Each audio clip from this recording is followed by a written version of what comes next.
మిర్యాలగూడ పట్టణంలోని MLA camp కార్యాలయంలో స్థానిక ఎమ్మెల్యే బత్తుల లక్ష్మారెడ్డి ఆధ్వర్యంలో సర్ ప్రక్రియపై సమీక్షా సమావేశం నిర్వహించారు. ఈ కార్యక్రమానికి ప్రభుత్వ విప్ ఎమ్మెల్సీ బల్మూరి వెంకట్, వికలాంగుల corporation chairman Muthineni Veeraiah, DCC అధ్యక్షుడు పున్నా కైలాష్ ముఖ్య అతిథులుగా హాజరయ్యారు. ఈ సందర్భంగా ఎమ్మెల్సీ బల్మూరి వెంకట్ మాట్లాడుతూ సర్ ప్రక్రియ ద్వారా కాంగ్రెస్ సానుభూతి పరుల ఓట్లను తొలగించేందుకు బీజేపీ పన్నిన కుట్రను కాంగ్రెస్ తిప్పికొట్టిందని తెలిపారు. ఎమ్మెల్యే బిఎల్ఆర్ ప్రత్యేక చొరవతో నియోజకవర్గంలో ఇప్పటికే 90% ప్రక్రియ పూర్తయిందని కొనియాడారు. రాబోయే 3 రోజుల్లో కాంగ్రెస్ కార్యకర్తలు యుద్ధ ప్రాతిపదికన పనిచేసి ఈ ప్రక్రియను 100% విజయవంతం చేయాలని పిలుపునిచ్చారు. మిగిలిన 3 రోజుల్లో ఓటర్లు తమ పేరును ధృవీకరించుకోవాలని పిలుపునిచ్చారు. ఈ సమావేశంలో పెద్ద ఎత్తున పార్టీ నాయకులు, కార్యకర్తలు పాల్గొన్నారు. ఏదైతే నెల రోజులుగా మీరు అనేక వ్యయ ప్రయాసాలకు వచ్చి అటు ప్రభుత్వానికి ఇటు పార్టీకి మీరు మధ్య సమన్వయం చేస్తూ ఏదైతే ఇవాళ మీరు సార్ అనేటువంటి కార్యక్రమాన్ని ఈ యొక్క మిర్యాలగూడెం సంబంధించిన విషయం లోపల 85.85% అంటే ఇది షిఫ్టెడ్ కానీ ఇంకా మిగతా చనిపోయిన తీసుకుంటే 95% పూర్తి చేసినటువంటి నియోజకవర్గంగా, అంతేకాదు అనేకమైనటువంటి సందర్భంలో కూడా ఈ తెలంగాణలోనే ఎస్ఐఆర్ అనేటువంటి ప్రక్రియ మీద ఎక్కువ సమావేశాలు, ఎక్కువ బూత్ లెవెల్లో ఫలితమైనటువంటి నియోజకవర్గం మిర్యాలగూడెం నియోజకవర్గం. బాధ్యతతోటి మొదట ఈ కార్యక్రమం మొదట్లో పెట్టుకున్నప్పుడు, ఫస్ట్ మీటింగ్ పెట్టినప్పుడు మిర్యాలగూడెం నియోజకవర్గంలో ఏదైతే పక్క రాష్ట్రంకి వెళ్ళి కానీ పక్క నియోజకవర్గాల్లో వలసలు ఎక్కువ మంది వచ్చి ఇక్కడ ఉంటారు, ఎన్ని ఓట్స్ పోతాయి అనే ఒక భయం నాలో ఉండే. కానీ ఎమ్మెల్యే గారు ఇక్కడ ఉన్న ఏదైతే ఎటువంటి ఓట్స్ ఎక్కువ డిలీట్ కావు, తప్పనిసరిగా రివ్యూ మీటింగ్స్ పెట్టుకొని అత్యధిక పర్సెంటేజ్ నల్గొండ జిల్లాలో మిర్యాలగూడెం ఉండేటట్టు చేస్తామని చెప్పి 10 పైగా ఏదైతే రివ్యూ మీటింగ్స్ సరిపైన కండక్ట్ చేసి, మండల వారీగా రివ్యూ మీటింగ్స్ కండక్ట్ చేసి మీ అందరి కష్టంతో ఇక్కడ ఉన్న ప్రతి బిఎల్ఏ కూడా ఏ ఒక్క ఓటర్ మిస్ కాకుండా ఈ రోజు దగ్గర 90% వరకు మనం ఈ రోజు చేరుకోవడం జరిగింది. ఎందుకంటే ఈ సర్ ప్రక్రియ ద్వారా భారతీయ జనతా పార్టీ, కాంగ్రెస్ పార్టీ సింపథైజర్ల ఓట్లని తొలగించి రాబోయే ఎన్నికల్లో వాళ్ళు తెలంగాణ రాష్ట్రంలో బాగా వెళ్దామని ఒక ప్రయత్నం చేశారు.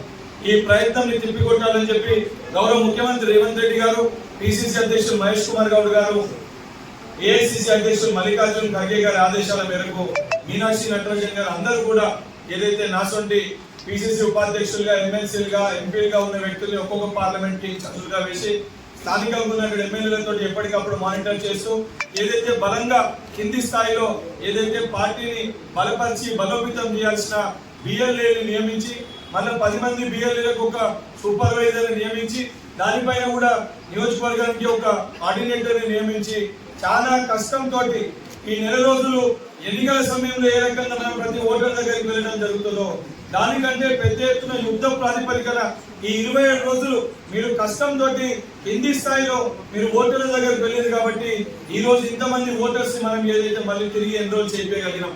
ఇది ముమ్మాటికి మిర్యాలగూడ కాంగ్రెస్ పార్టీ కార్యకర్తల సత్తా, ఈ యొక్క ప్రాసెస్ లో ఈ బిఎల్ఏ ఏదైతే సత్తా మీరు చాటడం జరిగింది. దానితో పాటు నేను ఎమ్మెల్యే గారిని కోరుతున్నా, ఏదైతే ఆగస్టు 10th నుంచి 15th మధ్యలో నూతనంగా కమిటీలు ఏర్పడ్డాయి, ఆ కమిటీల వారితో దానితో పాటు బిఎల్ఏలతోటి కాంగ్రెస్ పార్టీ ప్రతి కార్యకర్తతోటి ఏదైతే కృతజ్ఞత మీటింగ్ యొక్క కృతజ్ఞత సభ యొక్క ఆగస్టు 10th to 15th మధ్యలో ఏదో ఒక తేదీ మీరు డిసైడ్ చేయండి. ఆ రోజు నేను కూడా వస్తా.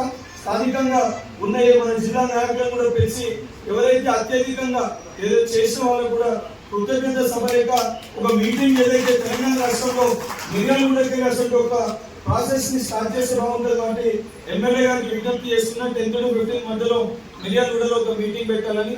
కానీ లాస్ట్ 3 days మిగిలింది. 30 రోజులు మనం చేయాల్సిన ప్రక్రియలో ఇంకా 3 రోజులు మిగిలింది. పట్టణంలో ఇంకొన్ని ఓట్స్ ని మనం చేర్చే ఒక అవకాశం ఉంది. వేరే ఏ పని పెట్టుకోకుండా 3 రోజులు దయచేసి దీనిపైన యుద్ధ ప్రాతిపదికన దీనికి సమయం కేటాయించి అత్యధిక ఇంకా మాక్సిమం ఓట్లు ఇంకా 1-2% ఏవైతే ఉంటాయో అది మనం ఎంతో చేర్చుకుంటామో రేపు పొద్దున ఈ చేర్చుకున్న ఓట్లే మళ్ళీ మనకి జరగబోయే ఎంపీటీసీ, జెడ్పీటీసీ ఎలక్షన్స్ ఇదే ఓటర్ లిస్ట్ ఉంటుంది. దాని తర్వాత వచ్చే మళ్ళీ ఎమ్మెల్యే ఎలక్షన్స్ ఇదే ఓటర్ లిస్ట్ ఉంటుంది, ఎంపీ ఎలక్షన్స్ ఇదే ఓటర్ లిస్ట్ ఉంటుంది, మళ్ళీ వచ్చే సర్పంచ్ ఎలక్షన్స్ కూడా ఇదే ఓటర్ లిస్ట్ ఉంటుంది. కొంతమంది ఓటర్లు నా దృష్టికి వచ్చింది, హైదరాబాద్ లో వేరే దగ్గర ఉంటే ఇప్పుడు అక్కడ మున్సిపల్ ఎలక్షన్ ఉన్నాయి కాబట్టి ఇప్పుడు అక్కడ ఓటు పెట్టుకుంటాము. మున్సిపల్ ఎలక్షన్స్ అయిపోగానే మళ్ళీ మిర్యాలగూడలో ఓటు పెట్టుకుందామని ఆలోచనతో వాళ్ళు ఉన్నట్టున్నారు. వాళ్ళకి చెప్పండి, ఇప్పుడు అక్కడ ఓటు పెట్టుకుంటే ఎలక్షన్ అయిపోయినాక మళ్ళీ ఓటుని షిఫ్ట్ చేసుకోనికి రాదు. ఆ ఓటు మొత్తము మళ్ళీ నెక్స్ట్ ఎలక్షన్స్ వరకు అక్కడనే పెట్టుకునే పరిస్థితి ఉంటుంది. ఈ విషయాలను కూడా ఓటర్లకి మీరు ఎక్స్ప్లెయిన్ చేసి ఇప్పుడు పెట్టుకుంటేనే ఇక్కడ ఉంటుంది, ఇప్పుడు అక్కడ ఎలక్షన్స్ ఉన్నాయని పెట్టుకొని తర్వాత మార్చుకున్నామంటే అది సాధ్యం కాదు అని ఓటర్లకు కూడా వివరించి ఆ 2-3% కూడా ఏదైతే భర్తీ చేసే విధంగా దాన్ని కూడా ఎన్రోల్ చేసే విధంగా ప్రతి ఒక్క బిఎల్ఏ కూడా సూపర్వైజర్స్ కూడా కాంగ్రెస్ పార్టీ కార్యకర్తలందరూ కూడా కృషి చేయాలని చెప్పి కోరుకుంటూ ఇంత తక్కువ సమయంలో ఇప్పుడు ఎన్నికలు ఉన్న వాటిని కూడా క్లియర్ చేసుకునే విధంగా బిఎల్ఏలు కానీ ఇన్ఛార్జీలు కానీ మన కౌన్సిలర్స్ కానీ అందరూ కాంగ్రెస్ పార్టీ శ్రేణులు అంతా కార్యకర్తలందరూ కలిసి ఆ మిగతా ఓట్లు కూడా జారిపోకుండా చూసే బాధ్యత మనందరిపై ఉన్నది. కాబట్టి దయచేసి ఈ 3 రోజులు ఈ 72 గంటలు ఏదైతే ఉందో కానీ ఈ సర్ ప్రోగ్రామ్ మీద అందరూ పెద్దలందరూ చెప్పే విధంగా అవి కూడా పూర్తి చేసే విధంగా మనందరూ కష్టపడాలని మనస్ఫూర్తిగా కోరుకుంటూ నాకు ఈ అవకాశం ఇచ్చిన అందరికీ ఇక్కడ ఉన్న అందరికీ పేరు పేరున ధన్యవాదాలు తెలుస్తూ థ్యాంక్ యూ అన్న.